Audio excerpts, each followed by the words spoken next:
నాన్నగారిని కొట్టారు మీరైతే సీరియస్ గా. నాన్నగారు 2 సార్లు కొట్టడం అయింది, ఒకటి లాఠీతో ఒక చేతితో కొట్టడం అయింది. అలా నేను ఇంకా ఓవర్లాప్ చేస్తుంటే చాలా ఇంపార్టెంట్ సీన్ మనకి ఏంటంటే వెరీ వెరీ న్యాచురల్ గా రావాలి. మూవీ ఇండస్ట్రీకి రావాల్సిన అవసరం వచ్చిందా, లేకపోతే ప్యాషన్ తోటి వచ్చారా? ఐటీ కంపెనీ అంటున్నారు, బిజినెస్ లో అంటున్నారు, ఏంటి లాస్ వచ్చాయి అందులో, లేకపోతే వాట్ ఇస్ దిస్? ఎందుకంటే హ్యూజ్ పే చెక్ తీసుకుని మైక్రోసాఫ్ట్ లాంటి ఐటీ కంపెనీ రిజైన్ చేసి దీంట్లోకి రావడం అనేది అది ఇప్పుడు ఏమనిపించింది? అసలు సినిమా హిట్ అవుతుందా, లేకపోతే చిన్న సినిమా కదా అన్న ఫీల్ లో ఉన్నారా, లేకపోతే ఏంటి? ఇది చాలా రిస్కీ స్టెప్. ఇది ఇలాంటి కంటెంట్ కనెక్ట్ అవుతుంది అవసరం. అది నమ్మారు నాని గారు. ఇంక ఈ క్యారెక్టర్లు ఇతను కాకపోతే, లేకపోతే ఈవిడ కాకపోతే ఇంకెవరు చేయలేరు అంత పర్ఫెక్ట్ గా. ఈ ఆఫర్ ఎలా వచ్చింది ఏంటి, అసలు ఎక్స్పెక్ట్ చేశారా ఇంత పెద్ద సక్సెస్ అవుతుందని? తెలిసి ఇలాగ ఒక క్యారెక్టర్ అనుకుంటున్నామని అని చెప్పి, మీరు ఇప్పుడు ఇందాక ఏదైతే మీరు ఏడ్ చేయనని చెప్పారు అదే సీన్. ఏ సిచ్యువేషన్ లో అసలు ఎందుకు వచ్చా అనవసరంగా అనుకున్నారు? మనం ఏదైతే కొద్దిగా సేవింగ్స్ పెట్టుకున్నా అవి కూడా ఎగ్జాస్ట్ అయిపోయినాయి. ఎలాగా ఏంటి ఎందుకు వచ్చాను రా బాబు అని రిగ్రెట్ అయ్యాను. కృష్ణానగర్ కష్టాలు అంటే సినిమా కష్టాలు ప్రతి ఆర్టిస్ట్ కి ఇవన్నీ తప్పు.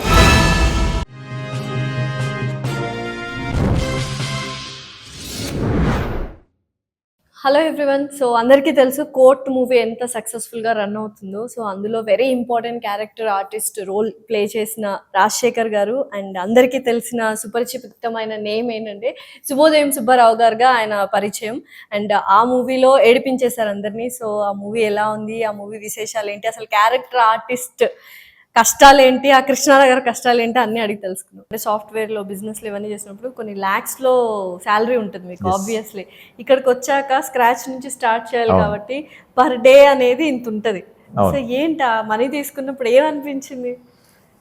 రెమ్యునరేషన్ తీసుకున్నప్పుడు పీనట్స్ ఫర్ యూ యాక్చువల్గా చెప్పాలంటే. అది నాకు అంటే ఏదన్నా ఎలా ఉన్నా అంటే ఫస్ట్ తీసుకున్నప్పుడు ఎప్పుడు అది చాలా వాల్యుబుల్ అండి. నాట్ బిలో నేను అంటే సినిమా ఫీల్డ్ నేను హైదరాబాద్ షిఫ్ట్ చేసి నేను ఒక టీవీ ఏదైతే కొనుక్కున్నా ఐ స్టిల్ అది పని చేయకపోయినా still I have it with me. ఒకసారి అంటే లైక్ మన స్వీట్ మెమరీస్ కదా, మనం హార్డ్ ఎర్న్ మనీ మనం ఫస్ట్ టైం కొనుక్కున్నాం, అది I have that still. So అలాగా ఈవెన్ అది ఎంత అమౌంట్ అయినా ఫస్ట్ అంటే ఈ కొత్త న్యూ ఫీల్డ్లో మనం తెచ్చుకున్నాం అన్నది ఆ రోజు డే 1 ఏదైతే నేను చేసిన చంద్రమోహన్ గారు వాళ్ళు ఇచ్చిన నోట్ కూడా ఇప్పటికి నాకు ఉంది ఫర్ మెమరీ అనమాట. సో అలాగా డెఫినెట్లీ ఇంకేంటంటే ఇప్పుడు కొద్దిగా మ్యాచ్ అవుతున్నాను, బట్ ఎర్లియర్ అయితే ఇప్పుడు కొంచెం మ్యాచ్ అవ్వాలి. అంటే ఐటీలో వచ్చే పే చెక్కి లేదు, ఇంకా లేదు. ఇప్పుడు ఏదో ఇంకా మ్యాచ్ అవ్వట్లేదు అంటే ఇంకా అంటే నేను అక్కడ చేసే పొజిషన్ అటువంటి, అక్కడ హై పొజిషన్ నుంచి నేను ఇక్కడ స్క్రాచ్కి వచ్చాను కాబట్టి. సో అంటే ఎలా ఉంటుంది అంటే అండి, కీపింగ్ ఐసైడ్ ద నెంబర్ ఎంత తీసుకుని ఎక్కడ అన్నది అక్కడ సెక్యూర్డ్. ఇది మనం అంటే అవకాశం వస్తేనే డబ్బులు. ఇక్కడ డైలీ వేజెస్ కదండి, ఎవరైనా వర్క్ లేకపోతే ఎవరైనా ఎవరి కమిట్మెంట్స్ ఉంటాయి. ఎవ్రీ మంత్ అకౌంట్ లో క్రెడిట్ అయ్యే అమౌంట్ వేరు, ఎవ్రీ డే మనకు డైలీ చార్జెస్ తీసుకోవాలి. అది ఫైనాన్షియల్ సెక్యూరిటీ ఎక్కువ ఉంటుంది. మీకు ఒక 1 month ఏదో ప్రాబ్లం వచ్చి లీవ్ పెట్టినా మీకు ఉంటుంది, ఐ మీన్ మంత్ అన్నీ ఉంటాయి, రికవరీ ఉంటుంది, అన్నీ ఉంటాయి.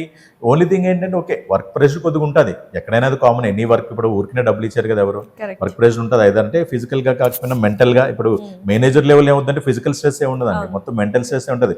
ఎదుట మన రిపోర్ట్ మన కింద వర్క్ చేసే పర్సన్ తప్పు చేసినా మనమే రెస్పాన్సిబుల్. సో అవన్నీ చాలా ఉంటుంది ఇక్కడ. అంతే కదా daily wages. I mean remuneration తీసుకున్న 1000 రూపాయలు తీసుకున్న ఆర్టిస్ట్ అన్నా, 1,00,000 రూపాయలు తీసుకున్న ఆర్టిస్ట్ అన్నా, వాళ్ళ తగ్గ వాళ్ళ కమిట్మెంట్స్ ఉంటాయి. ఎవరికైనా ఇంపాక్ట్ అయినా, వర్క్ లేకపోతే ఎవరికైనా ఇంపాక్ట్. ఏ సిచ్యువేషన్ లో అసలు ఎందుకు వచ్చా అనవసరంగా అనుకున్నారు? సో ఇలాంటి పరిస్థితుల్లో వన్ ఫైన్ డే మనకి ఏంటది సంథింగ్ ఎప్పుడు మార్చ్ 21 సంథింగ్ ఎప్పుడు ఇది కోవిడ్ అనౌన్స్ చేశారు, లాక్డౌన్ తెలుసా? ఇన్సిడెంట్ చూసారు ఎలా మ్యాచ్ అవుతుందో. అయ్యా సో మోడీ గారు సడన్ గా లాక్డౌన్ అని చెప్పి అనౌన్స్ చేశారు. ఇంకా అంతే మొదలు కష్టాలు. చాలా మంది ఎఫెక్ట్ అయ్యారు. బట్ ఫిల్మ్ ఇండస్ట్రీ చాలా టఫ్ టైం ఫేస్ చేస్తుంది. ఐటీ మాకు ఎందుకంటే అంత బాధపడ్డాను నేను కరోనా అప్పుడు కాదు, ఇప్పుడు కూడా. ఏంటంటే కరోనా వల్ల బాగా బెనిఫిట్ పొందింది అంటే వాళ్ళ కెరియర్స్, వాళ్ళ జాబ్స్ ఎఫెక్ట్ అవ్వంది IT industry. Work from home ద్వారా ఎక్కడి నుంచి చేశారు డాక్టర్స్. ఆబ్వియస్లీ డాక్టర్స్ అంటే నేను నా ప్రొఫెషన్తో నేను కంపేర్ చేసుకుంటాను కాబట్టి.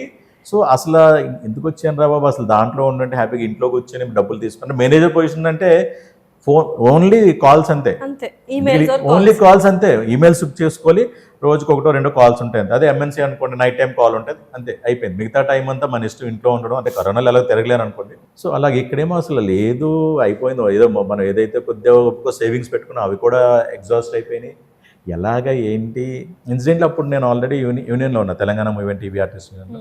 సో అక్కడ బోత్ ఆ టైంలో కూడా సర్వీస్ చేయడం, అంటే ఎందుకంటే ఇప్పుడు మీకు ఆ టైంలో మనకి రాజశేఖర్ గారు స్టార్ట్ చేశారు ముందు, తర్వాత ఇమీడియట్గా ట్రిపుల్ చిరంజీవి గారు స్టార్ట్ చేశారు, అండ్ విజయ్ దేవరకొండ వీళ్ళందరూ స్టార్ట్ చేశారు. సో అవన్నీ స్టార్ట్ చేశారు, కానీ వాళ్ళందరినీ ఎవరొకరు మానిటరింగ్ చేయాలి కదంటే, ఎవరికి రావాలి కరెక్ట్గా ఎలిజిబుల్ క్యాండిడేట్స్ అని చెప్పి. సో అలాగా ఆ కిట్స్ రేషన్ కార్డ్స్ అన్ని డిఫరెంట్ స్పాన్సర్స్ దగ్గర నుంచి కలెక్ట్ చేసుకోవడం, మళ్ళీ అంటే ఆ యూనియన్ మెంబర్స్కి ఇవ్వడం, అలాగా అంటే మళ్ళీ అది రిపీటెడ్ అవ్వకూడదు, మిస్యూజ్ అవ్వకూడదు. సో ఇవంతా మానిటరింగ్ అంతా నాకంటే ఎక్సైట్ సిస్టమ్. నాకు ఎప్పుడు ల్యాప్టాప్ క్యారీ చేస్తాను, సో డేటా అంతా ఇవ్వడం, వాళ్ళందరికీ డిస్ట్రిబ్యూషన్ చేయడం, అదొకటి చేస్తున్నాం. అట్ ద సేమ్ టైం ఎంత చేసినా షూటింగ్స్ కూడా, అంటే నాకేంటంటే keeping aside the monetary benefit, నేనైతే బిజీగానే ఉండేవాడిని, వర్క్ అయితే నాకు ఉండేది. ఎందుకంటే నెంబర్ ఆఫ్ షార్ట్ ఫిల్మ్స్ నేను చేశాను, చాలా షార్ట్ ఫిల్మ్స్. అంటే లైక్ ఆ షార్ట్ ఫిల్మ్స్ మెయిన్ స్ట్రీమ్ అన్ని ఇప్పుడు ఐఎండిబిలో కరెక్ట్గా అనేది 100 మూవీస్ ఉన్నాయండి లిస్టెడ్ 100 మూవీస్ ఐఎండిబిలో. ఈ షార్ట్ ఫిలిమ్స్ మిగతావన్నీ కలుపుకుంటే 200+ ప్రాజెక్ట్స్ అయితే చేస్తుంటాను ఆల్రెడీ. షార్ట్ ఫిలిమ్స్ ఏంటంటే అదే చెప్తున్నాను కదా, మానిటరీ బెనిఫిట్స్ పక్కన పెట్టి వాళ్ళ దగ్గర డబ్బులే ఉంటాయి. షార్ట్ ఫిలిమ్స్ ఏంటంటే వాళ్ళ టాలెంట్ని ఎగ్జిబిట్ చేసుకోవడానికి ఒక kind of demo kind of thing చేస్తారు, ప్రొడ్యూసర్స్కి చూపెట్టుకోవడానికి, ప్రొడక్షన్ హౌసెస్కి. సో వాళ్ళకి సపోర్ట్ చేసేవాడిని. అంటే ఒక నాకు చిన్న స్వార్థం కూడా ఉందిలేండి దాంట్లో, నేనేదో సర్వీస్ చేశానని చెప్పను, కానీ అప్పుడు షార్ట్ ఫిలిమ్స్ ఎవరెవరైతే చేశారో వాళ్ళందరూ ఇప్పుడు డైరెక్టర్స్, డెబ్యూ డైరెక్టర్స్. చాలామంది అలా ఫేస్, నాకు చాలామంది అలా అప్పుడు మాకు హెల్ప్ చేశారు కదా అని చెప్పి ఆ గ్రాటిట్యూడ్ ఉంచుకుని ఇప్పుడు మంచి క్యారెక్టర్స్ ఇస్తున్న డైరెక్టర్స్ కూడా ఉన్నారు. అలాగా ఈ షార్ట్ ఫిల్మ్స్ అనే డబ్బులు రావు, అలా వర్క్ చేస్తూ సడన్గా ఇంట్లో కూర్చోండి ఇబ్బంది అని చెప్పని శుభోదయం.com అని చెప్పి ఒక వెబ్సైట్ డొమైన్ క్రియేట్ చేసి ఈ కరోనా న్యూస్లు అంతా దాంట్లో డంప్ చేసాం. అండ్ ఈ పిక్చర్స్ అన్ని చూసి కలెక్ట్ చేసుకుని వేరే ఆర్టిస్ట్ సుజాత గారు, ఆవిడేమో అంటే ఆవిడ న్యూస్ రీడర్ కూడా, ఆవిడ వాయిస్ ఓవర్ ఇస్తూ 7 PM న్యూస్ అని చెప్పి అంతా యూట్యూబ్లోనూ ఆన్లైన్ అలాగా కరోనా అలా గడిచింది. ఇలా పని ఉంది కానీ ఏదో అంటారు చూసారు, అంటే హౌస్ఫుల్ కలెక్షన్లు అంటారు, పని అయితే ఉంది కానీ డబ్బులు రావట్లా. అప్పుడు ఈవెన్ నౌకరీలు కూడా అప్లై చేస్తాను సీరియస్గా. మళ్ళీ అదే అంటున్నా, ఆ టైంలో బ్యాక్ టు సాఫ్ట్వేర్ వెళ్ళాను, అప్లై చేశాను, వాళ్ళు పిలిచారు, అంతా అయింది. ఈ లోపల మళ్ళీ ఓపెన్ అయింది. సరే వస్తే ఇంకొకసారి ఇక్కడికి పడిన తర్వాత ఎంత కష్టాలన్నా ఇచ్చేస్తారన్నా ఇదే ఇప్పుడు అంతే కదా. అంటే మనం రవితేజ గారి నేను ఇంతే మూవీ కూడా వచ్చింది, ఓడినా నెగ్గినా ఏదైనా ఒకసారి ఇండస్ట్రీలోకి వచ్చారంటే ఇక్కడే ప్రయత్నం అయితే ఆగదని చెప్పని. సో అలాగే ట్రావెల్ చేస్తాను. సో అదేంటి భరత్ నేను దానికన్నా ముందే శుభోదయం వచ్చిన తర్వాత ఇదంతా ఫేస్ చేశాను. సో వచ్చాను తర్వాత మళ్ళీ కరోనా క్లియర్ అయ్యింది, వేవ్ 1 దాటిపోయింది, మళ్ళీ స్టార్ట్ అయింది, మళ్ళీ వేవ్ 2, మళ్ళీ జాగ్రత్త పడ్డారా ఆ టైంలో ఫైనాన్షియల్? ఇది నాకు ప్యారలల్ గా చెప్పాను కదండి, నాకేంటంటే నాకు ఈ-కామర్స్ యాక్టివిటీ ఉందని చెప్పాను, Jatra.in అని. So even right now it is active. అంటే అప్పుడు ఏం చేసామంటే ప్రొడక్ట్స్ అన్ని అలాగే మా ఇంటి దగ్గరే ఫుల్ఫిల్మెంట్ అంతా చేసేవాళ్ళం, పంపించేవాళ్ళం. కరోనా తర్వాత ఏమైందనంటే ఈ లాజిస్టిక్స్ ఇష్యూస్, తర్వాత రిటర్న్స్ అన్ని ఎక్కువ అవుతున్నాయని చెప్పి మేము ఓన్గా తీసుకోకుండా ఇప్పుడు డ్రాప్ షిప్పింగ్ మోడల్లో చేస్తున్నాం. డ్రాప్ షిప్పింగ్ అంటే ఇప్పుడు మీకు స్విగ్గీ ఉంది, దాంట్లో ఉన్న హోటల్స్ అన్ని స్విగ్గీ కాదు, ఇట్స్ ఎ ప్లాట్ఫామ్. అలాగే మాది కూడా అంటే ఇట్స్ ఎ ప్లాట్ఫామ్ అనమాట, Jatra.in అని. సో వేరే డిఫరెంట్ వెండర్స్ వాళ్ళ ప్రొడక్ట్స్ మా దాంట్లో డిస్ప్లే చేస్తారు. కిచెన్ అంటే like home related multi category అని, అప్లయన్సెస్, టాయ్స్, అంటే సీజనల్ ప్రొడక్ట్స్ ఎక్కువ ఉంటాయి. ఇప్పుడు ఏమైనా ఫెస్టివల్ అనుకోండి, లైక్ లైటింగ్స్ ఆ కైండ్, ఇప్పుడు సమ్మర్ అనుకోండి ఫ్యాన్స్, చార్జబుల్ ఫ్యాన్స్, ఈ కైండ్ ఆఫ్ థింగ్, అలా సీజనల్ ప్రొడక్ట్స్ ఎక్కువ చేస్తుంటాం అనమాట. అండ్ ప్యారలల్లీ మా మిస్సెస్ ఏంటంటే లైక్ ఈ lady related saris, I mean jewellery, fashion jewellery అన్నట్టు. సో తను ఆల్రెడీ తన సెక్టర్ ఆఫ్ తన సర్కిల్లోను, తన బిజినెస్, మన వాట్సాప్ గ్రూప్స్లోను, వీటిలోను, సోషల్ మీడియాను తను చేసుకుంటున్నారు అనమాట. సో అది కొద్దిగా అలాగా ఏదో ఇటు తిప్పి అటు తిప్పి రొటేషన్ చేయడం, అలాగా ఆ కష్టాన్ని మొత్తానికి ఆ ఫేస్ అయితే దాటాము. దాటిన తర్వాత మళ్ళీ షూటింగ్స్ మొదలైనవి, అన్నీ అయినాయి. సో మళ్ళీ ఓకే పర్లేదు ఉండొచ్చు అన్న దీని మీద ఇక్కడ వరకు వచ్చాను అనమాట. ఇప్పుడు ఎలా అనిపిస్తుంది cinema industry? How is it? వెనక్కి తిరిగి చూసుకుంటే ఏం గుర్తొస్తాయి? ఆబ్వియస్లీ ఈ మెమరీస్ అన్నీ ఏంటంటే, అంటే సినిమా ఇండస్ట్రీలో రావడం అన్నది ఒక అదృష్టం అండి. అదృష్టం ఉన్నోడే, అదృష్టం ఎవరికైతే రాసి పెట్టిందో వాళ్ళే వస్తారు సినిమా. దాంట్లో సస్టైన్ చాలామంది వస్తారు, 1-2 సినిమాలు చేస్తారు, దాంట్లో సస్టైన్ అవ్వగలగాలి. ఇలాంటి ప్రాబ్లమ్స్ అని ఫేస్ చేయగలిగే కెపాసిటీ ఉన్న వాళ్ళే ఉండగలరు. చాలా మంది వచ్చి వెళ్ళిపోతుంటారండి, చాలా మంది వచ్చి ట్రై చేస్తుంటారు. అండ్ ఇది సేమ్ ఇదే, ఇది మనకి ఏంటంటే ప్రతి ఒక్కరికి డైలీ వేజెస్, వర్క్ లేకపోతే ఫుడ్ ఉండదు. అంటే హీరోతో సహా డైలీ వేజెస్ యాక్చువల్ గా చెప్పాలంటే. అదే అంటే హీరోస్ ఇప్పుడు Okay, ప్యాటర్న్ మారింది, packages ప్యాకేజెస్ ఉన్నాయిలేండి, but లేదంటే still ఏమంటారు, సినిమాకేగా వాళ్ళకు. అదే ఆబ్వియస్లీ అంతే, రైట్స్ ఇవన్నీ అలా ఉన్నాయి ఇప్పుడు. అండ్ ఈ ప్రాబ్లంతోనే చాలా మంది ఏంటంటే ఎవరు వచ్చినా మ్యారేజ్ బ్యాచులర్స్ అయితే ఈ మన హాస్టల్స్లోనో లేకపోతే రూమ్స్లో ఉంటుంటారు. పెళ్ళి అయిన వాళ్ళు కూడా ఈ ఖర్చులు తట్టుకోలేక హైదరాబాద్లో సరిగ్గా రెవెన్యూ రాక ఫ్యామిలీస్ని ఊర్లలో సొంత ఊళ్ళల్లో పెట్టి వీళ్ళు ఇక్కడ రూమ్స్లో ఉంటుంటారు. మీరు కలిసారా అలాంటి వాళ్ళని? మేము కలుస్తుంటాం సో కదండి. మిమ్మల్ని అడుగుతుంటారా ఎన్ని రోజులు ఉంటాయన్న ఇలాంటి కష్టాలని? మీరు కూడా అక్కడి నుంచి వచ్చారు కదా. ముందు నేను వాళ్ళ దగ్గర నేర్చుకున్నాను సీనియర్స్ ఎవరెవరైతే ఉంటారో. తర్వాత ఇక్కడ కొత్త వాళ్ళకి చెప్పినప్పుడు ప్రతిదీ ఒకటే చెప్తా. సెకండ్ ఇది ఏంటంటే ప్రైమరీ ఇన్కమ్ అనుకుంటే సెకండరీ ఇన్కమ్ ఇంకోటి పెట్టుకునే రండి. అసలు సింగిల్గా అయితే వద్దు, ఎవరిని వద్దండి. అందులో చాలా మంది ఇప్పుడు ఏంటంటే ఐటీ కంపెనీస్, అంటే నేను అక్కడి నుంచి వచ్చాను, నేను అది అంటే రావద్దని చెప్పట్లేదు, కానీ డెఫినెట్లీ జాబ్ మానేసి అయితే రావద్దు. నేను తీసుకున్నాను ఏదో లక్కీగా ఇలాగంటే like very very minute percentage ఉంటుంది వర్కౌట్ అవ్వడం అన్నది. అంత రిస్క్ చేయొద్దు ప్యారల్గా. ఎందుకంటే ఇప్పుడు అందరికీ వర్క్ ఫ్రమ్ చాలా మంది చూస్తున్నాయి ఇప్పుడు షూటింగ్స్లో గ్యాప్లో ల్యాప్టాప్లో తీసుకొని వర్క్ చేసుకుంటున్నారు. అలా ఐటీ వాళ్ళు చాలా మంది చేస్తున్నారు ఇప్పుడు షూటింగ్స్లో ఆర్టిస్ట్గా చేస్తున్నారు. బట్ అగైన్ ఇంకోటి ఏంటంటే ఆల్రెడీ ఎప్పటి నుంచో సీనియర్స్ చాలా మంది ఉన్నారు వర్క్ లేక. ఇప్పుడు వీళ్ళు ఏంటంటే ఐటీ నుంచి వచ్చేసారు అంటే ఆల్రెడీ ఒక ఇన్కమ్ వాళ్ళకి వస్తుంది కదా, ఇక్కడ ఏ ఇన్కమ్ లేని వాళ్ళు చాలా మంది ఉన్నారు. సో ఇది కొద్దిగా కాంపిటీషన్ పెరుగుతుంది. ఐటీ వాళ్ళు కూడా ఇప్పుడు వచ్చి ప్యారల్ గా చేస్తూ చేయడం వల్ల వేరే అంటే ఐటీ అనే కాదు వేరే అదర్ ఎంప్లాయీస్ కూడా చాలా మంది వచ్చి ఇప్పుడు ఏంటంటే ప్యారల్ గా చేస్తున్నారు.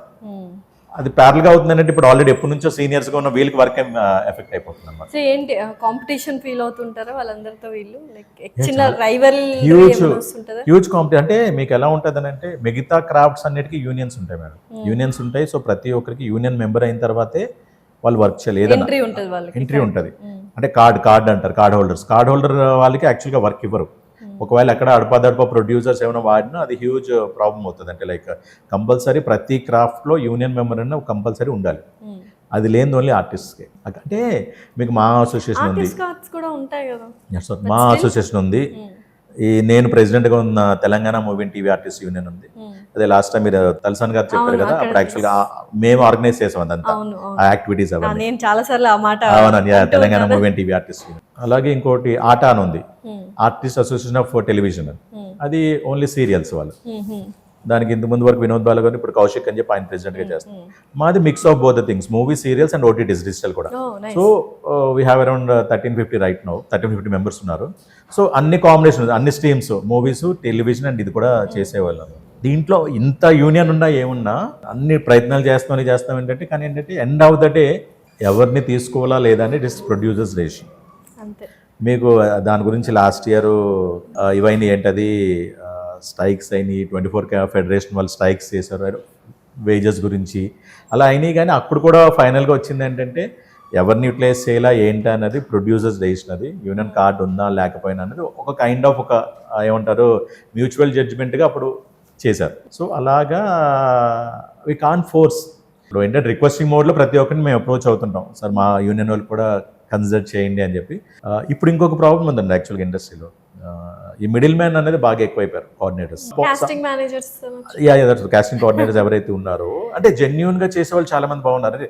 అందరూ అనట్లేదు, సమ్ పర్సెంటేజ్ ఆఫ్ పీపుల్ ఏంటంటే ప్రొడక్షన్ హౌస్ దగ్గర కొంత అమౌంట్ తీసుకోవడం, అది ఇవ్వకపోవడం.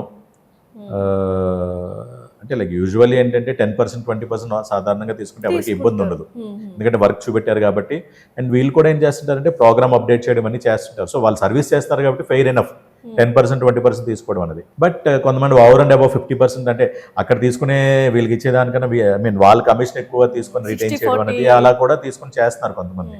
అగైన్ అందరూ అని కదా, కొంతమంది చేస్తారు. అది దానివల్ల ఏమవుతుందంటే చాలా ఇంపాక్ట్ అయిపోతుంది. తర్వాత ఏంటంటే పేమెంట్స్, డిలేడ్ పేమెంట్స్ రాదు. ఇప్పుడు అంతా చేసింది ఎవరు, ప్యాషనెట్ ఎవరు కాదు, ఎవరైనా వాళ్ళ బ్రెడ్ అండ్ బటర్ ఇదే. డబ్బులు రాకపోతే ఎవరైనా గెలిగెళ్ళి ఆడిపోతారు. సో ఆ డబ్బులు డిలే అవుతున్నాయి ఇప్పుడు బాగా. అది కొద్దిగా ఏంటంటే అది ఫాస్ట్గా ఇస్తే, ప్రాంప్ట్గా ఇస్తే ఇబ్బంది ఉండదు. అంటే 1 month ఈజ్ యాక్సెప్టబుల్ అండి, 1 month 2 months, ఎందుకంటే ఎక్కడైనా ఆర్టిస్ట్కి లేట్ అవుతుంటుంది. But over and above that కొన్ని ప్రాజెక్ట్స్ ఏంటంటే చాలా బాగా డిలే అవుతుంది. అదే ఏంటంటే బాగా చాలా సఫర్ అవుతున్నారు ఆర్టిస్టులు.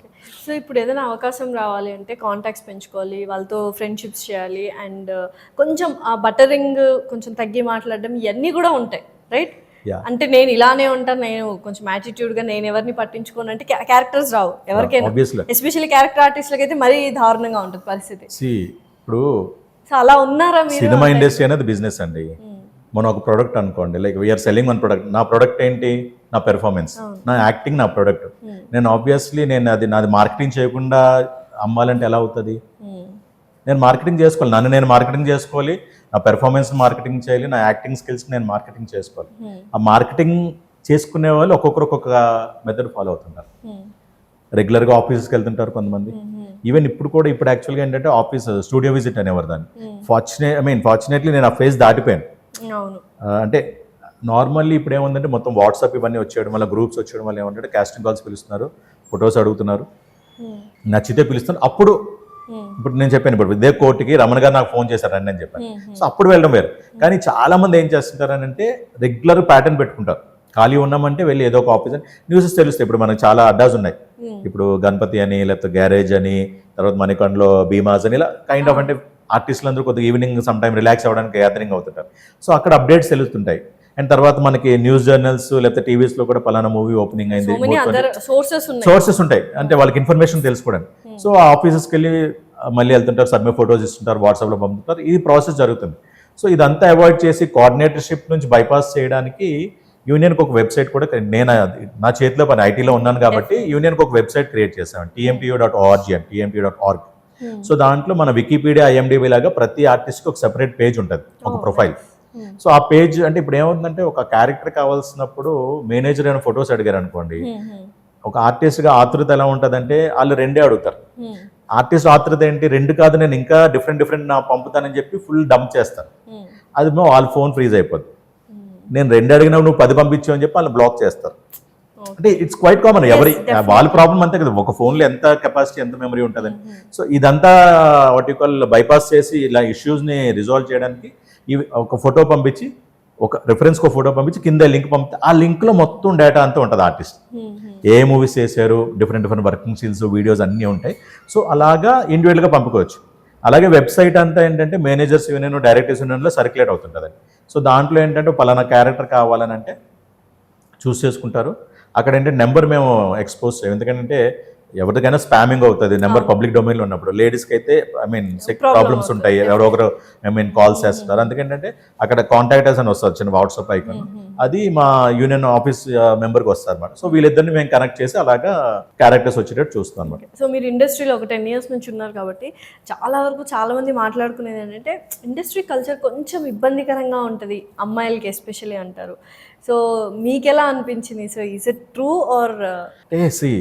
నాట్ ఓన్లీ ఫిల్మ్ ఇండస్ట్రీ అండి, నేను డిఫరెంట్ డొమైన్స్లో వర్క్ చేసి వచ్చాను. రైట్ ఎర్లియర్ ఇనీషియల్ కెరియర్స్లో లైక్ నా స్టార్టింగ్ ఒక ప్రొఫెసర్ కాలేజ్లో కంప్యూటర్స్ లెక్చరర్గా టీచ్ చేసింది.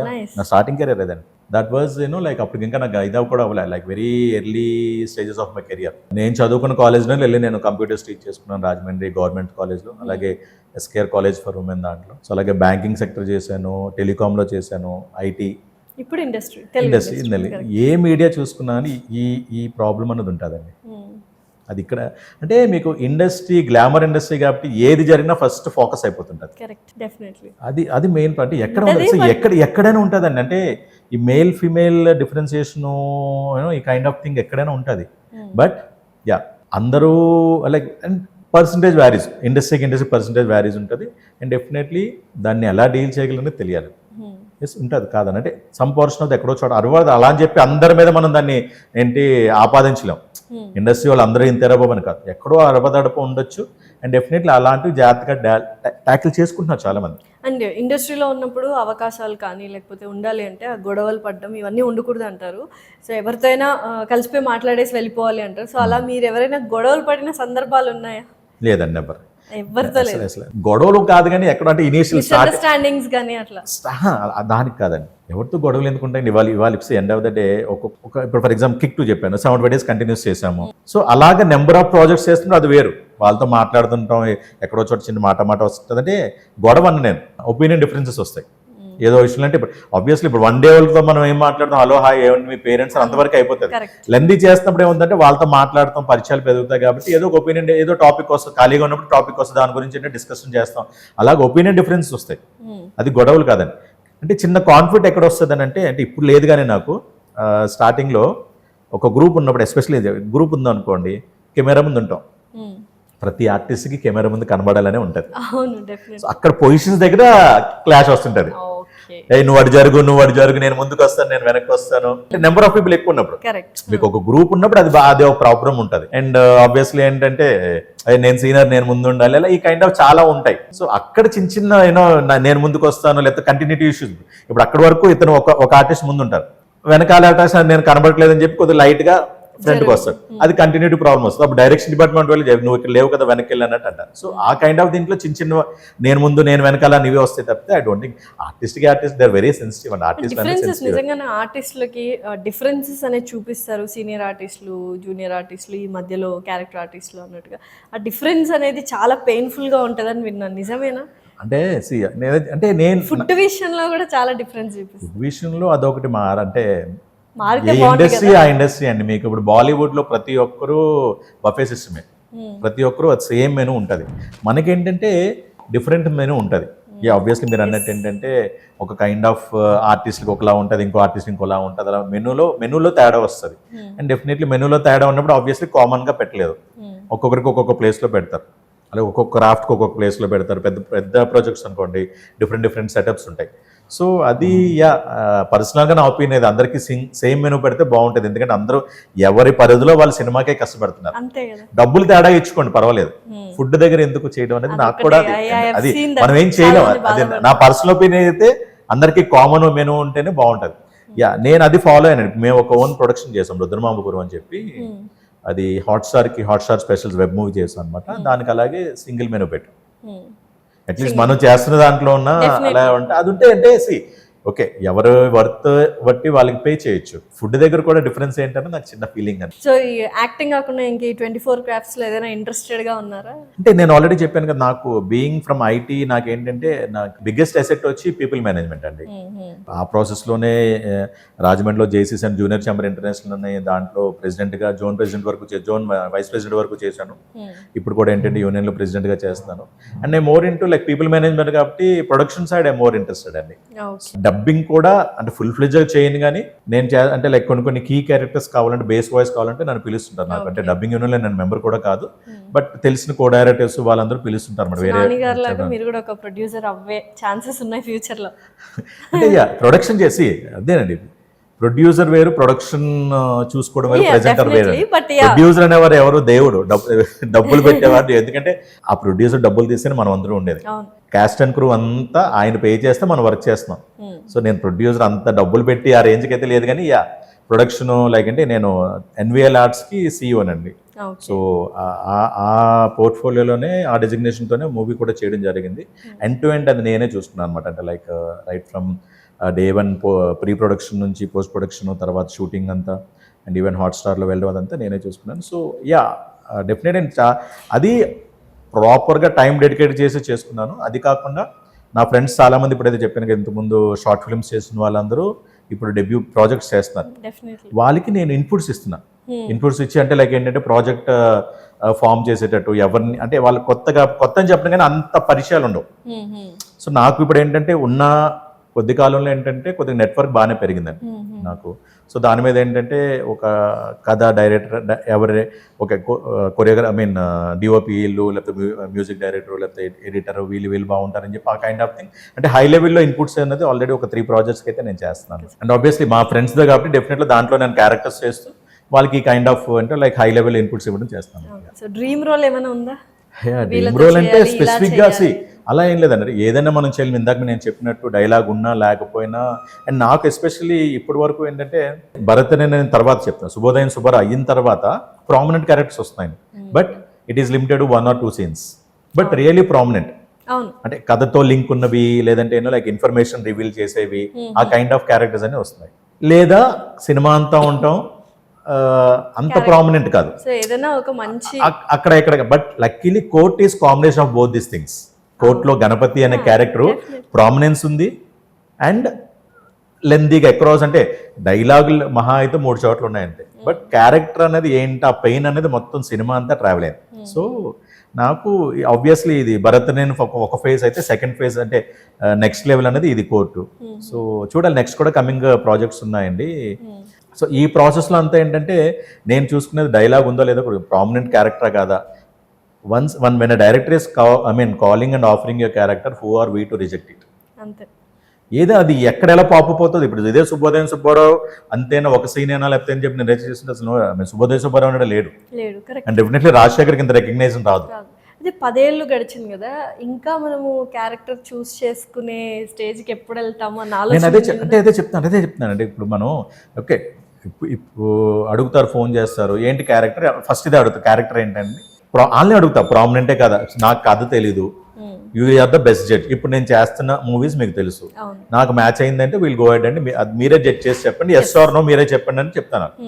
సో ఆబ్వియస్లీ దాన్ని బట్టే నాకు, ఎందుకంటే పుష్ప చేసేటప్పుడు ఆయన అనిల్ అని కాస్టింగ్ డైరెక్టర్, కాస్టింగ్ చూసుకుంటారు, ఆయన ఫోన్ చేసి రాజశేఖర్ గారు డైలాగులు ఉండకపోవచ్చు అండి, సుకుమార్ గారు మిమ్మల్ని ప్రిఫర్ చేసింది ఈ క్యారెక్టర్కి, మీ లుక్స్ కోసం, మీ ఎక్స్ప్రెషన్స్ కోసం అని చెప్పారు. ఓకేనా, అసలు సుకుమార్ గారిది అంటే సుకుమార్ గారి టీంతో నేను ట్రావెల్ అవుతున్నా, స్టార్టింగ్ ఫ్రమ్ ఉప్పిన ఇవన్నీ చేస్తాను, కానీ డైరెక్ట్గా సుకుమార్ గారి డైరెక్షన్లో రంగస్థలం మిస్ అయింది. ఇంకా మనం నో అని ఎందుకు చెప్తాం, వర్క్ చేయాలంటే ఒకసారి ఎంటర్ అయిపోతే తర్వాత డైలాగులు ఉన్నాయా లేదా అనేది. సో డెఫినెట్లీ అలా నేను ఎంటర్ అయ్యాను, పార్ట్ 1లో డైలాగ్స్ ఉన్నాయి, అన్నీ ఉన్నాయి, ముందు ప్రిపేర్ చేస్తారు, మీరు రాకపోయినా డైలాగ్స్ లేకపోయినా బాధపడద్దు అని. అలాగే మొన్న ఆదికేశ్వ మూవీ వచ్చింది, డైరెక్టర్ గారు ముందే చేసి ఫోన్ చేస్తారు, డైలాగులు ఉండవని ఏమనుకోవద్దు, ఓన్లీ అంటే ఆ ఇంపాక్ట్ ఉన్న మీరు పర్ఫెక్ట్గా యాప్ట్ అవుతారని. నేను డైరెక్టర్ చెప్పినప్పుడు హూ ఆర్ వి అని రిజెక్ట్ చేయడానికి, అది డైలాగ్ ఉంటే ఏంటి లేకపోతే ఏంటి, మనం కనబడడం లేదు, మన ఇంపాక్ట్ ఉందా లేదా అంతే ఆ సినిమా మీద, అది చాలు. అండ్ ఇన్సిడెంట్ ఒక సీన్ అన్నా నాకు చాలా రెస్పాన్స్ వచ్చింది ఆ సీన్కి, ఆడియన్స్ నుంచి, ఇండస్ట్రీ నుంచి. సో అలాగా నాకు చాయిస్ అనేది లేదండి, బాగుందనంటే ఐ విల్ డూ, నాకు ఇదే చేస్తాను అదే చేయి. బట్ ఏంటంటే ఇప్పుడు సుబ్బారావు వచ్చిన మొదట్లో అందరూ జర్నలిస్ట్గానే పిలిచేవారు, అది ఒక మోసం అయిపోతుంది, అంటే ఒక ప్యాటర్న్ అదే, ఇంకంటే out of the box break చేయడం కష్టం అవుతుంది, కంటిన్యూస్ చేసే ఉంటాయి. బట్ నాకు పాజిటివ్లీ ఏంటంటే వేరేవి కూడా పడ్డాయి మధ్యలో, కంటిన్యూస్ అవ్వకపోయినా జర్నలిస్ట్ క్యారెక్టర్స్ కొన్ని పడ్డాయి, వేరే డిఫరెంట్ కాంట్రాస్టింగ్ నెగిటివ్ షేడ్స్ చేశాను.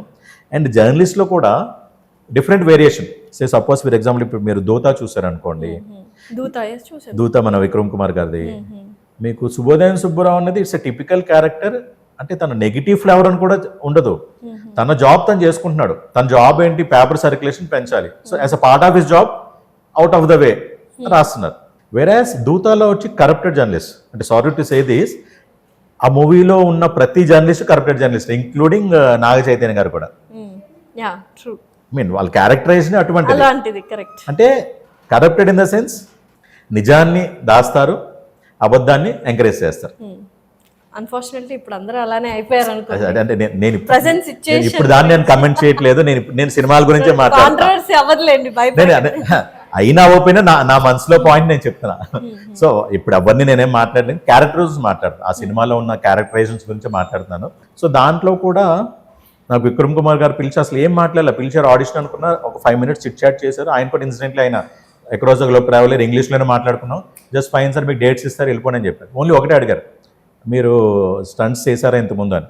చేశాను సార్, రోప్స్ చేశారు, రోప్స్ మీద చేశారంటే, రోప్స్ చిన్నవి చేశాను సార్ అంటే, మీరు మరి ఒక 5 floors బిల్డింగ్ మీద దూకాలి పర్వాలేదా అన్నారు. కొద్దిగా ఉన్నా పర్వాలేదు సార్. నాకేంటంటే నాకు మా ఫ్రెండ్ ఎప్పుడు చెప్పి నెవర్ సేను, ఎప్పుడు ఏదన్నా దోగుతాననే తర్వాత సంగతి తర్వాత చూసుకుందాం, ఈ లోపల టైం ఉంటుంది మనం ప్రిపేర్ అవ్వచ్చు. నాకు సిమిలర్గా అలాగే ఉప్పిన చేస్తున్నప్పుడు బస్ డ్రైవింగ్ రాదు నాకు, బుచ్చిబాబు గారు పిలిచి అడిగారు, రాజశేఖర్ గారు 2 క్యారెక్టర్స్ ఉన్నాయి దీంట్లో, మరి బస్ డ్రైవింగ్ వచ్చా, మరి ఎలా బస్ డ్రైవింగ్ రాదని, నాకు కారు వచ్చేసరి పెద్ద ఇబ్బంది ఏం లేదంటే, సరే పని చేయండి మీరు ఒక వారం రోజుల్లో నేర్చుకోండి, బస్ డ్రైవింగ్ నేర్చుకోండి, నాకు ఆ వీడియో పంపించండి అని చెప్పారు. లక్కీలీ నేను రీసెర్చ్ చేసి ఎక్కడ బయట ఎక్కడ మనకి కార్ డ్రైవింగ్ ఉంటుంది కానీ బస్ డ్రైవింగ్, లారీ డ్రైవింగ్ ఉండదు కదా, మొత్తం ఇడి తిరిగి రాక్వెల్ ఇంటర్నేషనల్ వాళ్ళు ఎక్కడో మొత్తం వేరే ఛానల్ పట్టుకుంటే వాళ్ళ కాంపౌండ్లోనే మొత్తాన్ని నేర్చుకుని వీడియో పంపించాను. 2nd day 3rd day పంపించాను యాక్చువల్లీ. సో ఇమీడియట్గా ఆయన అంటే ముందు ఇంటెన్షన్ ఉందో లేదో తెలియదు కానీ చెప్పిన మనం 1 week అయితే నేను 3rd day వచ్చి పంపించాను, దీనికే నేను క్యారెక్టర్ ఇచ్చారు. అండ్ ఇక్కడ నేను నేర్చుకున్నది ఫుల్లీ ఆటోమేటెడ్ బస్. ఇది ఇప్పుడు స్కూల్ బస్సెస్ ఎలా ఉంటాయి, రాక్వెల్ ఇంటర్నేషనల్ అక్కడికి వెళ్ళి చూస్తే ఎప్పుడో పీరియాడిక్ మూవీ కదా, అక్కడికి ఏమంటే మన పాత ఆర్టీసీ బస్సులు ఈ రాడ్లు ఉంటాయి చూసారా, పెద్ద రాడ్ ఇలాగా ఒక కరువుగా ఉంటుంది ఆ బస్సు. అప్పటికి ఏంటి ఎక్కడో స్క్రాప్ షెడ్ లో పడేసిన బస్సుని తీసుకొచ్చి అలా అంటే అలా ఉండాలి యాక్చువల్గా, అది పెట్టారు. సో ఇబ్బంది పడ్డాను, కష్టాన్ని మేనేజ్ చేశాను. మరీ సందుల్లో అయితే రిస్క్ అని చెప్పి ఎవరు వేరే డ్రైవర్ని పెట్టి మీకు ఆ ఉప్పాడ స్ట్రీట్స్లో తిరుగుతుంటారు బస్ అంతా. సో అలాగా నేర్చుకొని చేశాను. ఇక్కడ కూడా భయం వేసింది విక్రమ్ కుమార్ గారు అడిగినప్పుడు, సరే చూద్దాంలే అని చెప్పి వెళ్ళేటప్పటికి వెళ్ళి చేశాను. ఫస్ట్ సీన్ అయిపోయింది, అంటే లైక్ ఈ లెందీ సీన్ 6 minutes ఏదైతే ఉంటుందో మొత్తం స్టోరీ చెప్పేది అది అయిపోయింది. తర్వాత ఫిలిం సిటీలో మన ఇందిరా హౌస్ ఉంటుంది, వెస్ట్ బెంగాల్ ప్యాటర్న్ లో ఉంటుంది కదా. సో ఆ బిల్డింగ్ మీద కూడా మొత్తం ఫుల్ సెటప్ అంతా పెట్టారు, క్రెయిన్స్ అవన్నీ అన్ని చేశారు. తప్పదండి, చెయ్యాలి ఒక ఆర్టిస్ట్ గా రాబోతుంది. అదే నేను చెప్తున్నాను కదా, లైక్ ఇంకేదో అదృష్టవంతులు రా బాబు అంటే 10 years ఉన్నా 30 years 40 years నుంచి చేస్తున్న వాళ్ళు, చెన్నై నుంచి ఉన్న వాళ్ళు కూడా చాలా మంది ప్రాపర్ గా రికగ్నైజేషన్ లేక వర్క్ లేకుండా కూడా ఇప్పుడు ఉన్నారు. సో నేను I feel proud, at least 10 years లోనే కొద్ది గొప్పగా నాకు ఈ మాత్రమే స్కోప్ వచ్చిందని. సో చెయ్యాలండి. అలాగే మనం అదే చెప్తాను కదా, మనం కూర్చుంటే నేను ఇదే చేస్తాను అది చేయను అని చెప్తే డెఫినెట్లీ రాదు, మన స్కోప్ ఉండదు. నువ్వు కాబట్టి ఇంకోటి ఉన్నాడు వెంటనే ఇంత కాంపిటీషన్ మీద we should be ready for anything. So లక్కీగా ఏంటంటే నాకు అలా దీని మీద బాగానే వచ్చాయి. అండ్ అది దూతా చేసేటప్పుడు బీపీ పెరిగింది పైనుంచి దూకేటప్పుడు. 5th floor నుంచి దూకాలంటే అంటే ప్రాపర్ ప్రికాషన్స్ అన్ని ఉన్నాయి, క్రేన్స్ ఉన్నాయి, రోప్స్ అన్ని ఉన్నాయి. అన్నిటికన్నా నేను పైనుంచి దూకడానికి నాకు ఇబ్బంది అవ్వలేదు, కానీ వెళ్ళి పడి ఒక పోల్ మీద పడాలి బాడీ. అంత హైట్ నుంచి పాపం ఒక ఇటు 10 members అటు 10 members ఫైటర్స్ ఉన్నారు, వాళ్ళు బ్యాలెన్స్ చేస్తున్నారు, వెళ్ళి కరెక్ట్గా దాని మీద పడాలి. ఇప్పుడు అంత హైట్ నుంచి వచ్చి ఇది ఫస్ట్ ఫ్లోర్ వరకు ఉంటుంది పోల్, మన ఫ్లాగ్ పోల్ ఉంటుంది చూసారా, దాని మీద వెళ్ళి పడాలన్నమాట బాడీ. ఆ పై నుంచి వెళ్ళి కరెక్ట్గా అట్టే వెళ్ళా, ఒకసారి 2-3 సార్లు ఇటు అవుతుంది, దానివల్ల ఏంటంటే తగలడం అవన్నీ జరిగినాయి. సో అది కొద్దిగా కష్టమైంది దూకడం కన్నా. సో అది కూడా ఏంటంటే లక్కీగా 2-3 సార్లు దూకాను, కానీ తర్వాత వద్దన్నారు మా సారే, వద్దు ఇంకా ఏంటది కావాల్సింది వచ్చేసింది లేండి అని చెప్పి తర్వాత వైడ్ షాట్లు అవన్నీ ఏంటంటే ఎవరినో దీన్ని పెట్టుకున్నారు, అంటే లైక్ కంప్లీట్ చాలా హెవీగా ఒక డ్రోన్ షాట్లు అవన్నీ దానికి అవసరం లేదు అసలు. మనిషి కూడా ఏదో ఒక ఆబ్జెక్ట్ పడుతున్నట్టు తెలిస్తే దానికి ఎందుకు మీరు అంత రిస్క్ చేయడం వద్దని చెప్పి. సో వీళ్ళు కూడా చాలా జాగ్రత్త పడతారండి ఈ పాయింట్ ఆఫ్ వ్యూలో. స్టంట్స్ జరిగేటప్పుడు చాలా చాలా జాగ్రత్త తీసుకుంటారు. సో అలాగా ఆ ఎపిసోడ్ అయితే అలా జరిగింది అనమాట. అప్పుడైతే మాత్రం బీపీ పెరిగిపోయింది విపరీతం, అంత పైనుంచి పడడం అది. అండ్ తర్వాత ఇంట్లో తిట్లు అది చూసిన తర్వాత అసలు ఎవరైనా ఉన్నారా ఏంటది, ఇంత అవసరమా అది అలా చేయడం అని అంటే అలా చేసాం కాబట్టి ఈ రోజు ఈ స్టేజ్ లో ఉన్నాం. 10 years ఆఫ్ జర్నీలో ఎన్నో అనుభవాలు, అడ్వెంచర్స్, రిస్కులు, మెమరీస్ అన్ని ఉన్నాయి. అన్ని ఇట్స్ లైక్ బ్యూటిఫుల్ బుక్ అంతే, మెమరీ బుక్ అంతే. అది ఆబ్వియస్లీ చాలా అన్ని మనం ఏంటంటే ఆనందపడే మెమరీస్ ఉంటాయి, విషాదాలు ఉంటాయి, చాలా ఉంటాయి. And it's obvious like it's life. ఒక ఇండస్ట్రీ అనేది ఏంటంటే అన్ని ఫేస్ చేయాలి, అన్నీ ఉంటాయి. ఇవాళ ఏదో మనం ఒక గ్యాప్ ఉందని ఇబ్బంది పడి బాధపడిపోయి, లేకపోతే ఏదో ఒక సినిమా ఫెయిల్ అయింది మన క్యారెక్టర్ వర్కౌట్ అని బాధపడితే ఉండదు. నెక్స్ట్ మనం వెళ్ళాం, జరిగింది ఒక రోజు బాధ ఉంటుంది. ఏదే ఇప్పుడు సినిమాల్లో బోల్డ్ అని చేస్తుంటాం, ఎడిట్ అయిపోతుంటాయి. ఇవాళ చూసే దర్శి గారు కూడా ఏదో ఇంటర్వ్యూలో గేమ్ చేంజర్లో 25 days చేశాను, హార్డ్లీ 25 seconds కూడా నేను కనబడలేదు. ఎవరికైనా కామన్ అది తప్పదు, అంటే కథ పరంగా ఎవరికైనా ప్రాబ్లం ఉంటుంది. ఇప్పుడు ఏంటది ఎన్ని మూవీస్లో అలా ఏంటంటే చాలాసార్లు చేస్తుంటాం, బట్ అప్పుడు కొద్దిగా బాధ అనిపిస్తుంది. మళ్ళీ సెకండ్ ప్రాజెక్ట్ ఏంటని చెప్పి వెయిట్ చేయడం అంతే. So definitely very successful career run అవుతుంది, ఆటుపోట్లు ఉన్నా కూడా, but still it is running very successfully. Congratulations for that and very all the best for future projects. Thank you అండి, thank you so much. Thank you.